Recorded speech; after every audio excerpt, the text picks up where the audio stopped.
And it was around 2000. Now again, when I say, you know, you get a lot done, I had worked my way, played in the NFL for 7 years, for different teams, then went to Hollywood and worked my way into success there, started doing movies, started doing TV shows. And so we decided to go home for the holiday and celebrate some of these things. And it was around 2000, so it was early in my career.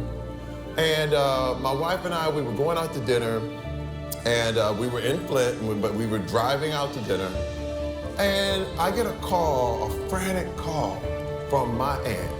And she's like, Terry, this house is in pandemonium. You won't believe this. Your father, he hit your mother.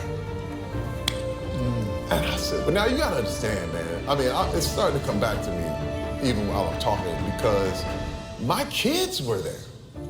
My kids never grew up around that. And I was like, wait a minute, man, what just happened? She said, Terry, he hit her so hard, her front tooth is knocked loose. Now I'm a grown man. Now I'm 245 pounds. I'm not 5 years old.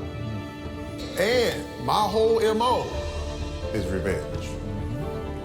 And I said, now he messed up. Now this is my time. I remember driving back to Flint. I told Rebecca, I said, get everybody out of the house and just leave us. And let me tell you, I beat that man within an inch of his life. And it was horrible.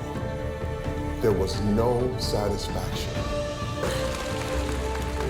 Just feeling like this is not how it's supposed to be. Here my father's on the ground bleeding. I'm sitting on his bed and I'm watching him. And I'm like, this is a man I want to honor. And I'm hitting him. And it wasn't right. And when you're talking about this revenge thing, there's always this promise of a payoff. There's a promise of, wow, you're gonna finally get it back and everything, the score is gonna be settled. But it was never settled. And I remember leaving that, I left Flint emptier and colder than I'd ever been. And we went years after that. And it was affecting everything around me. You have to understand, with me, also part of being this image and having this male thing where you got to hold it up, you also were putting up a front.